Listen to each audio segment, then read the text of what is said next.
pertarungan antara harimau-harimau di tengah hutan.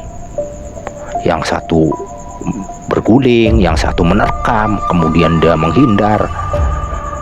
Dan yang dampak dari pertarungan kodam tersebut jelas sekali terlihat di mimik muka. Kalau bisa jauhkan saya dari kodam macan putih tersebut.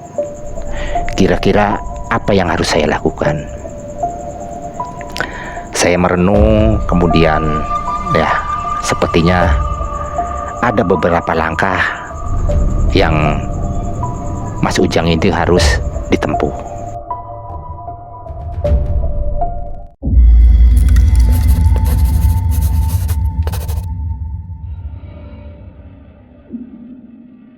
Assalamualaikum warahmatullahi wabarakatuh. Selamat bertemu dengan saya, Kang Idod. Semoga sobat mengulas malam masih dalam keadaan sehat walafiat, diparingi banyak rezeki, dan dimudahkan semua urusannya. Kali ini saya akan mencoba membawakan suatu kisah yang kejadiannya pada tahun 2023, di mana seorang netizen dari Garut mendapatkan permasalahan kehidupan sehari-harinya dikarenakan dia mempunyai kodam leluhur yang sangat agresif, sehingga di mana dia berinteraksi, kodam tersebut selalu membuat masalah, hal-hal yang memang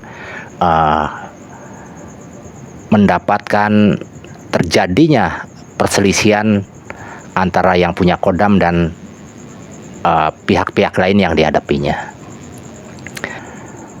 Kejadian ini terjadi pada tahun 2023. Kala itu kami semua sedang ngobrol-ngobrol di studio.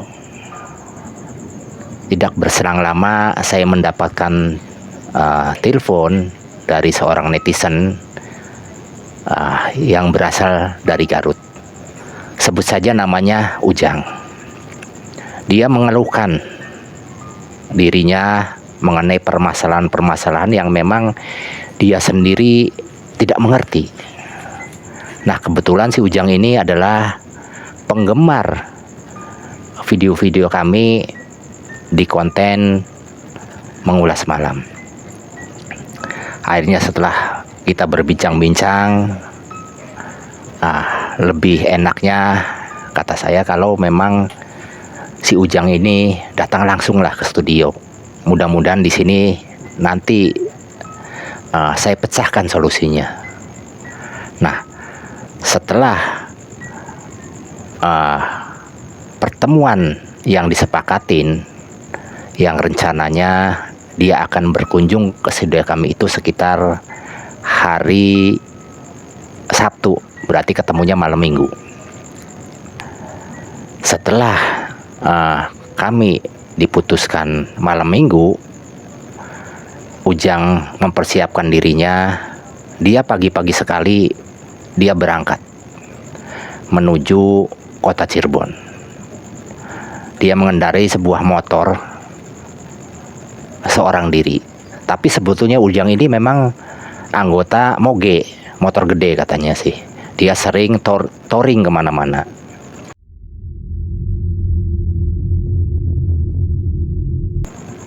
Singkat cerita, waktu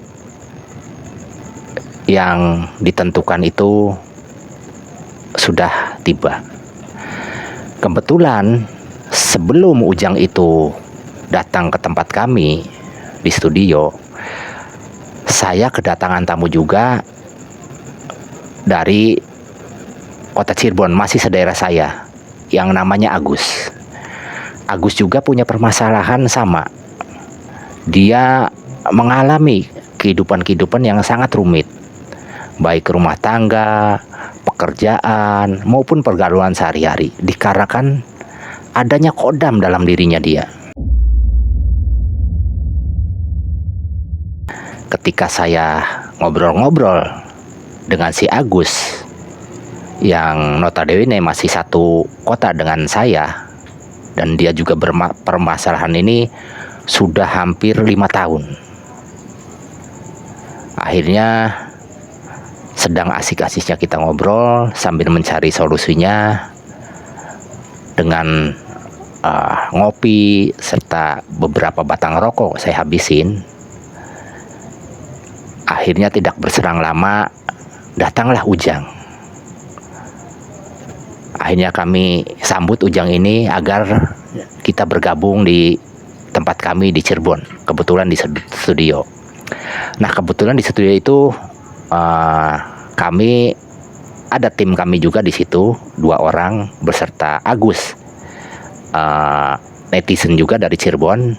Jadi awalnya kami bertiga, awalnya kami berempat.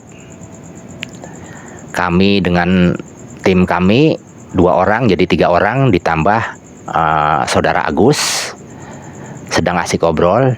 Lalu datanglah Ujang dengan mengendarai motor yang awalnya sudah janjian itu ikut bergabung. Jadi kami mengobrol itu sekitar 5 orang di satu ruangan. Setelah Ujang memberi salam, menyalamin semua teman-teman saya yang ada di situ, akhirnya Ujang bercerita. Memang saya sudah paham cerita awal karena pernah Ujang itu berkomunikasi lewat telepon. Cuma detailnya saya tidak paham karena disinilah nanti akan dijabarkan.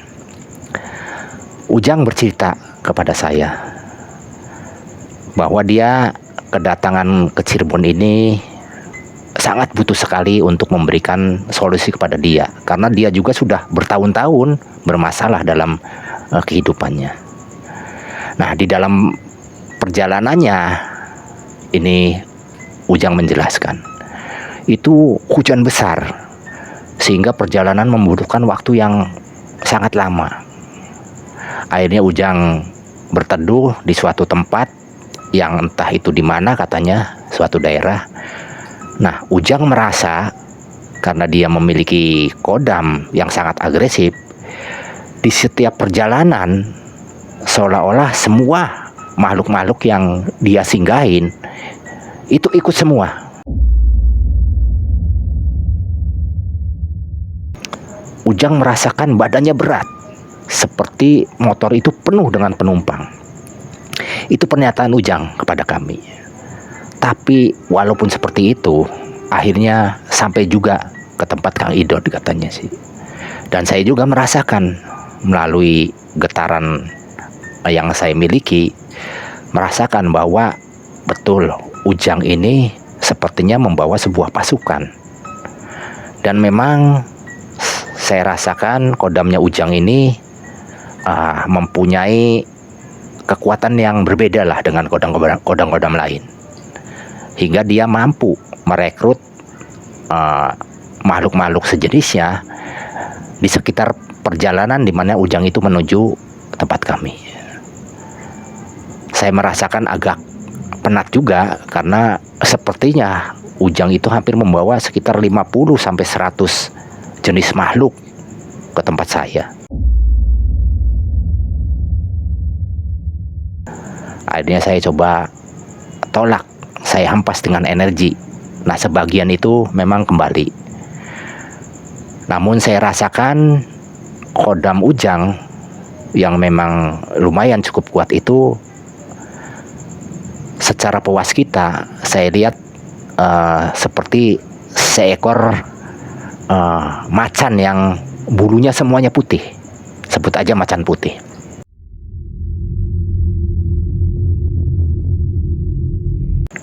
Kami sedang asik-asiknya ngobrol antara kami, Mas Agus yang juga seperti Mas Ujang, kendalanya cuma dia beda kota, dan dengan 2 kru kami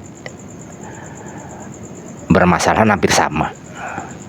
Namun ketika kami bercerita dengan Ujang, apa sih permasalahannya kok sampai sedemikian jauh-jauh dari Garut menemuin saya?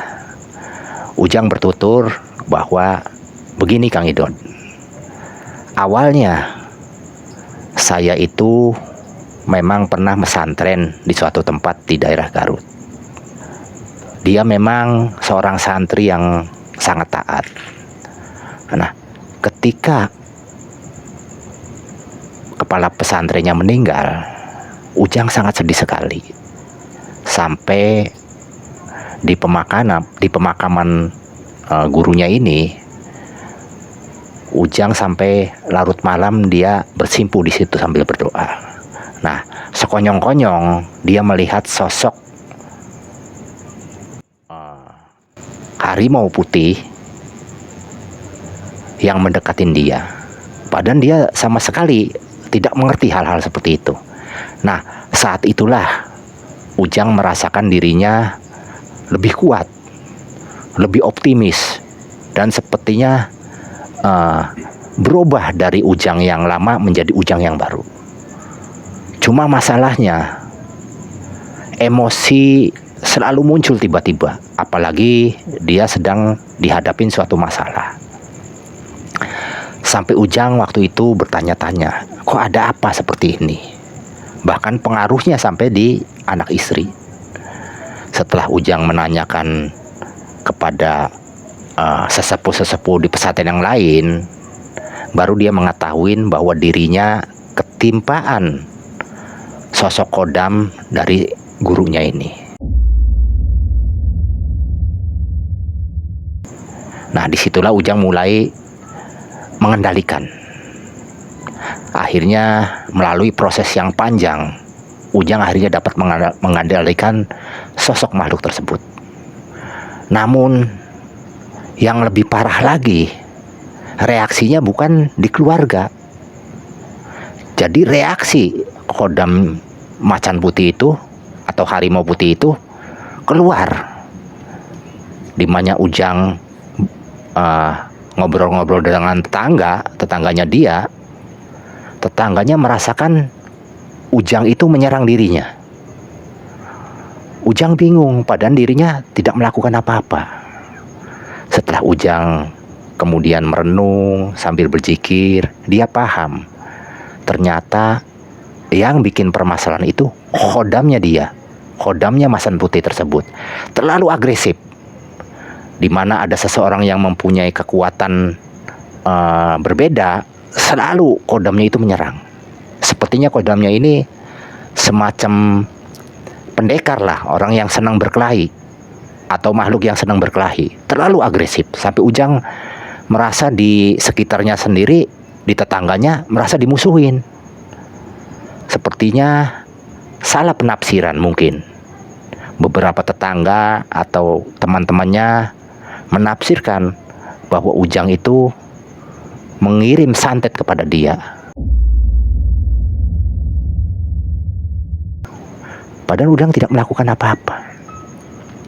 Dampak lebih luas lagi, di mana Ujang itu berdagang, kemudian ke rumah saudaranya, dampaknya hampir sama.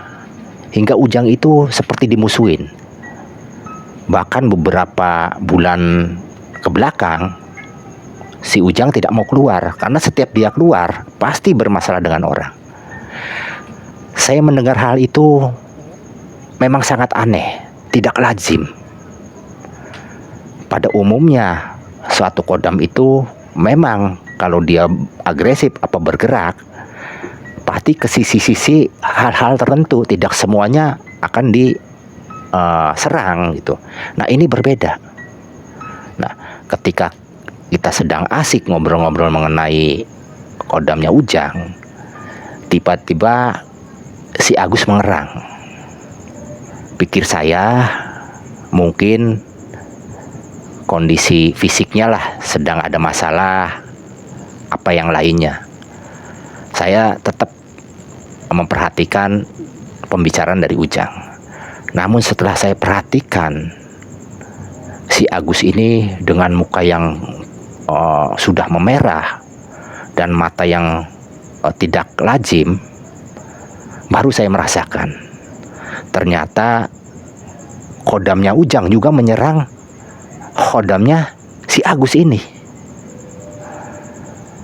Hampir saya itu terhentak tadinya. Cuma karena situasi memang sangat rumit. Akhirnya saya cuma merenung saja. Saya belum tahu ini terjadi apa. Kurang lebih 10 menit, ternyata si Ujang juga merasakan hal yang sama seperti Agus. Baru saya menyadarin bahwa keduanya memang sedang berinteraksi, melakukan semacam uji kekuatan. Baru saya mengamatin, oh ternyata betul. Kodamnya Ujang yang si macan putih ini karena terlalu aktif, agresif, dia menyerang kodamnya si Agus. Dan jelas kodam Agus tidak tinggal diam. Saya lihat kodam Agus seperti sama juga jenisnya, seperti macan juga, cuma bedanya di warna. Jadi kalau macannya Agus ini dia loreng, macan loreng. Kalau macannya Ujang itu macan putih. Terjadi pergumulan yang sangat dahsyat. Saya sampai terbengong-bengong. Apakah ini suatu halusinasi saya? Atau emang ini suatu yang nyata? Karena pada umumnya sejenis macan itu tidak akan berkelahi dan dia akan mengukur kekuatannya masing-masing. Tapi ini berkelahi.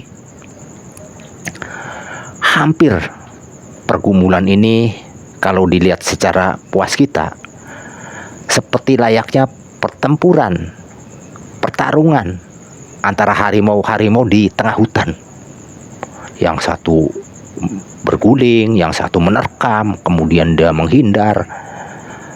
Dan yang dampak dari pertarungan kodam tersebut jelas sekali terlihat di mimik muka kedua orang ini, yaitu Agus dan Ujang.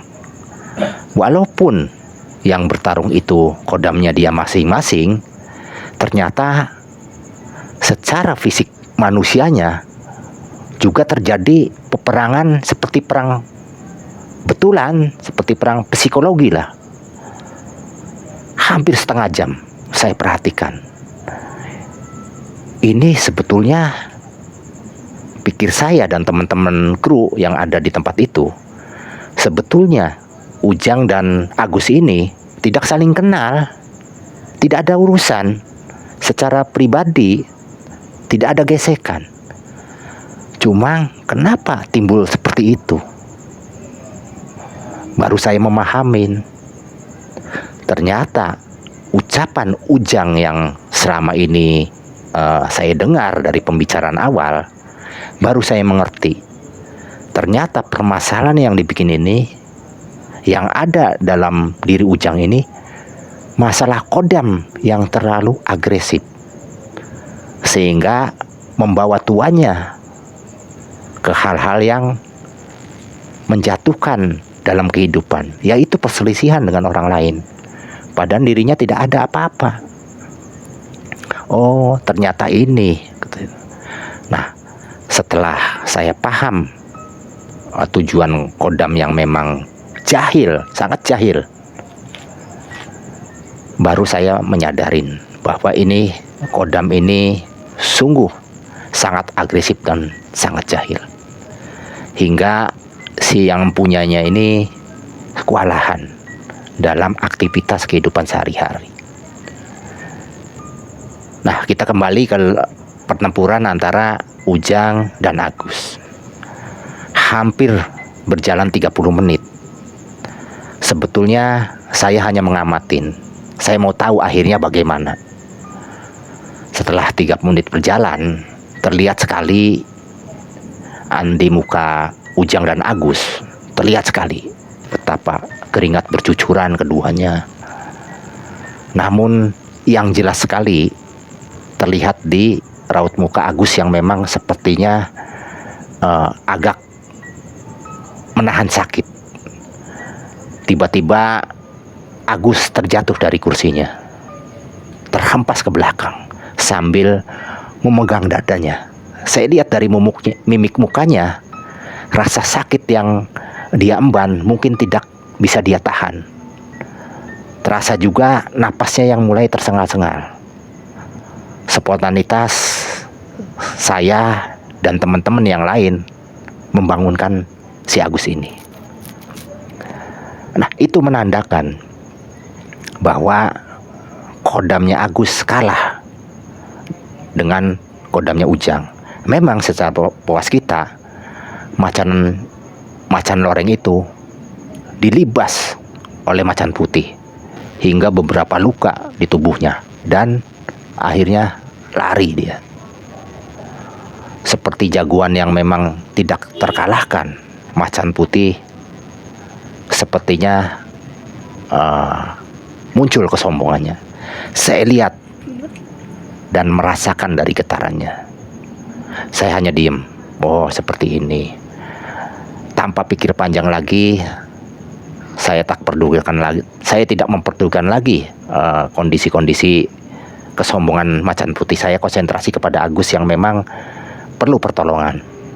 Akhirnya Agus didudukan kembali dengan memegang dadanya yang mungkin terasa sesak dan sakit. Akhirnya saya coba menetralisir hal-hal yang memang energi yang sudah masuk ke tubuh Agus. Takut dia akan menjalar. Saya buangin semua dengan literatur teknik spiritual pernapasan saya. Saya buka cakranya, cakra dadanya saya bersihkan, saya buangin. Ternyata betul energi-energi yang dilemparkan oleh kodam macan putih mengenai posisi dada bagian kiri.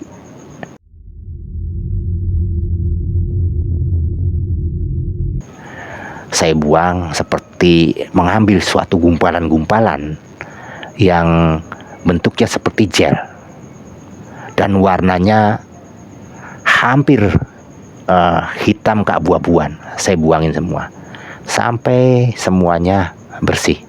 Itulah kurang lebih di teknik pernapasan itu sesuatu energi dari makhluk maupun dari sisi lain kalau menimpa tubuh manusia itu terlihat sarananya bentuknya seperti warna hitam keabu-abuan. Bahkan bisa merasakan kenyalnya rasanya energi yang terbang oleh tangan. Seperti bentuk kadang-kadang berbau angus seperti bakaran, kadang-kadang juga berbau anyir. Nah, kadang-kadang juga seperti bentuknya gel, lengket tuh. Nah, itu eterik. Nah, setelah saya bersihkan, alhamdulillah si Agus sepertinya agak bisa nafas walaupun tidak pulih seperti semula. Baru saya tahu bahwa ini macan kodamnya Ujang ini memang luar biasa. Dia sepertinya mengerti akan ilmu silat. Mungkin sudah dilatih dari sananya. Nah, karena kondisi seperti itu membahayakan bagi orang-orang yang bertemu dengan Ujang ini. Apalagi orang-orang yang dihadapinya mempunyai keilmuan, mempunyai kodam lagi. Dan memang jahilnya kodam macam putihnya Ujang ini, dia selalu penasaran, selalu ingin mencoba dan menantang setiap orang yang mempunyai kodam, pengen menjajal. Ini karakter yang memang sangat luar biasa. Nah, ini tidak baik bagi pemiliknya, karena bagaimanapun dia akan merusak, menghambat kehidupan dia, pekerjaan dia, karir dia, dan lebih penting yaitu akan memutuskan silaturahmi antara sesama manusia. Ya, inilah mungkin sisi-sisi makhluk yang kurang baik, makhluk yang jahat, yaitu mempunyai sifat mengadu domba antara manusia satu dengan manusia lain. Pantesan saja si Ujang ngerasa bahwa di kampungnya dia dimusuhin oleh tetangga-tangganya. Ya karena itu ulah dari khodamnya dia. Bahkan yang terakhir dia cerita kepada saya, itu berat sekali permasalahannya. Ada tetangganya di daerah Garut ini. Nah, dia juga mempunyai suatu keilmuan. Mungkin sepertinya orang sana itu agak kencang di keilmuan. Mungkin tradisinya sudah dari dulu sih ya. Nah, ketika Ujang waktu itu bertamu, ya namanya sesama tetangga, pasti dia mau ngobrol, mau bertamu apapun ya, karena itu perlu silaturahmi. Nah, setelah Ujang pulang, tetangganya itu sakit. Nah, setelah sakit tetangganya, kemudian ada kakaknya datang. Kakaknya memberitahu, karena kakaknya juga bukan orang biasa, orang mengerti juga. Dia menyatakan bahwa adiknya itu diserang oleh Ujang. Akhirnya timbul salah paham. Kakaknya nggak terima, dia kirim lagi. Seolah-olah Ujang itu nyantet, padahal Ujang nggak ada masalah sama dia. Akhirnya terjadilah peperangan spiritual. Ujang bingung, padahal dirinya mau konsentrasi bekerja mencari nafkah buat anak dan istri. Malah sekarang tambah lagi permasalahan dengan tetangganya. Itu katanya baru-baru sekarang Kang Idon. Saya tuh pusing. Saya mau keluar dari lingkaran itu. Saya mau konsentrasi mencari nafkah, mencari kehidupan. Saya bukan mencari permasalahan. Buat apa mencari permasalahan? Akhirnya saya memahami, memang karakternya seperti itu. Ya untungnya si Ujang ini tidak terjebak mengikuti hawa nafsu daripada khodamnya. Biasanya di mana khodam itu mendominasi seseorang, orang itu sifatnya, karakternya, hawa nafsunya itu akan sama dengan hawa nafsu khodam tersebut. Ya karena Ujang itu memang sudah berjuang dengan berbagai ritual, menempa kesabaran, akhirnya tetap dia bisa mengendalikan dirinya, namun tidak bisa mengendalikan khodam macan putihnya. Nah, ketika itu cerita Ujang permasalahan yang memang tidak kunjung usai, saya merasa prihatin. Apalagi saya menyaksikan secara langsung bagaimana agresifnya macan putihnya Ujang menyerang diri si Agus ini. Walaupun si Agus juga mempunyai khodam lagi, cuma kekuatannya kalah jauh. Oh, seperti ini. Nah, setelah ngobrol-ngobrol, dia mengutarakan maksudnya bahwa Kang Idon tolonglah, kalau bisa jauhkan saya dari khodam macan putih tersebut. Kira-kira apa yang harus saya lakukan? Saya merenung, kemudian ya sepertinya ada beberapa langkah yang Mas Ujang itu harus ditempuh, katanya. Nah, saya sendiri secara pribadi, apa kalau saya berdiri sendiri, mungkin saya tidak mampu. Karena apapun khodam itu adalah hasil dari perjuangan sampean, dari perjuangan Ujang juga. Walaupun Ujang tidak pernah melakukan ritual keilmuan, tapi pada dasarnya ketika khodam itu memasuki dirinya, dia menerima, apalagi mungkin titipan dari kiai apa gurunya tersebut. Jadi disitulah maka perlu perjuangan dirinya untuk bareng-bareng menghempas khodam tersebut, yang disebut istilahnya sih perjuangan melawan hawa nafsu. Itu juga jihad, kata saya itu. Ya bagaimanapun kalau orang terus-menerus bertemu apa berdampingan dengan makhluk-makhluk yang nafsunya tinggi, imbasnya kita akan terpengaruh hawa nafsunya. Nah, disitulah terjadi masalah nanti dalam dirinya yang sangat rumit. Saya sarankan yang pertama, jadi Ujang itu harus banyak beribadah. Itu kuncinya. Kedua, selalu berdoa agar Ujang itu dilindungi oleh Tuhan Yang Maha Esa. Nah, yang ketiga, berusahalah semaksimal mungkin meredam emosi, hawa nafsu. Walaupun muncul, coba berusaha meredam. Karena kalau hawa nafsu kitanya tumbuh, apalagi liar, dia semakin kuat. Karena itu kesamaan sifat. Jadi kembali, tolak dengan sifat-sifat yang ekstrim. Kalau dianya penuh amarah, kitanya perlu sabar. Nah, kalau Ujang bisa seperti itu, insya Allah saya akan bantu. Nah, Ujang akhirnya mengangguk, mengiyakan. Nah, setelah itu saya coba membantu dia dalam teknik-teknik pembersihan menurut keilmuan saya, yaitu praktisi energi spiritual. Ya, seseorang yang berhubungan dengan makhluk halus pasti cakra mahkotanya sempit. Walaupun memang pada dasarnya tetap putarannya masih bagus. Nah, yang kedua, cakra dadanya juga menyempit, menimbulkan bahwa dia kurang lapang dada, kurang spiritual. Akhirnya saya bongkar cakra mahkota dan cakra dada, betul. Keluarlah bau hangus, bau bakaran.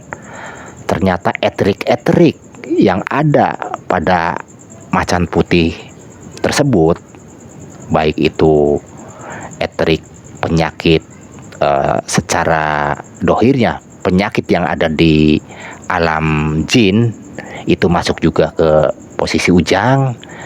Amarah, nafsu juga berupa eteriknya, itu masuk juga menutupin cakra-cakra yang ada di tubuh. Setelah diputar, terasa bau bakaran, bau hangus. Terasa bukan cuma saya aja, semua orang yang hadir di situ merasakan bau bakaran tersebut. Ujang sepertinya menggeliat, sepertinya ada sesuatu yang membuat badan dia bermasalah setelah dibuka. Dan betul, karena pasti khodamnya dia tidak terima. Saya lihat khodamnya dia tidak terima untuk dibersihkan. Karena bagaimanapun kalau Ujang itu dibersihkan dari hubungan-hubungan dengan khodam tersebut, nanti khodam itu akan susah untuk mendekatinya lagi. Len-lennya diputus. Semua hubungan yang berhubungan dengan makhluk-makhluk khodam tersebut itu akan saya putus. Betul juga, setelah itu dia meraung-raung, dia mau menyerang.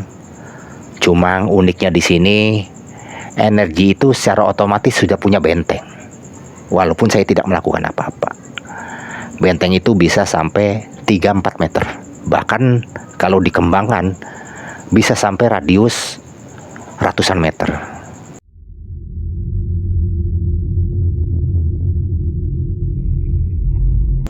Nah, karena saya sedang konsentrasi membersihkan cakra-cakranya dari Ujang, benteng hanya mampu meredam sekitar 3 meter.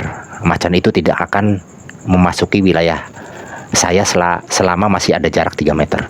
Dia hanya meraung-meraung, kesakitan, merasa, saya lihat di raut mukanya penuh kesedihan, seolah-olah dia akan berpisah dengan tuannya.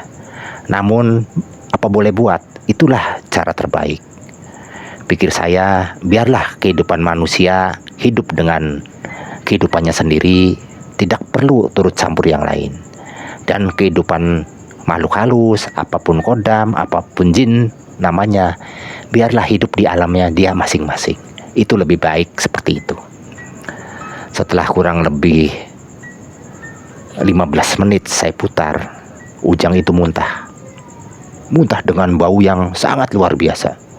Muntah-muntah, kemudian matanya melotot, sambil memegangin tenggorokan seperti ada yang mencekik. Nah, itulah karena ikatan-ikatan dari energi negatif yang ada di tubuh Ujang yang sudah terrasuki oleh kekuatan-kekuatan kodam macan putih hingga membentuk gelang-gelang yang ada di tubuh. Nah, gelang itu mencengkram di mana dia mau diputus, dia akan kuat mengikat karena tidak mau. Nah, itulah yang perlu saya putusin. Dan alhamdulillah berkat pertolongan Allah Subhanahu wa taala, gelang-gelang yang memang sudah dilemparkan oleh kodam-kodam macan putih tersebut itu terlepas. Hingga bau hangus semakin tajam. Nah, setelah itu perlahan-lahan macan putih menjauh. Seperti ada sekat, ada sesuatu yang menghalangi dia untuk dekat kepada si Ujang. Akhirnya saya lempar, dorong dengan kekuatan energi yang ada pada tubuh saya. Saya dorong terus, hempas terus. Saya dorong dengan niat saya, dia kembalikan ke tempat asalnya. Tetap kodam tidak mau terima, dia tetap mau balik ke tubuh Ujang. Namun dia tidak kuasa menahan derasnya energi yang menimpa dia. Terus saya dorong. Ternyata setelah saya lihat, dia memasukin suatu wilayah, mungkin sekitar daerah tempat asalnya, sekitar Tasik.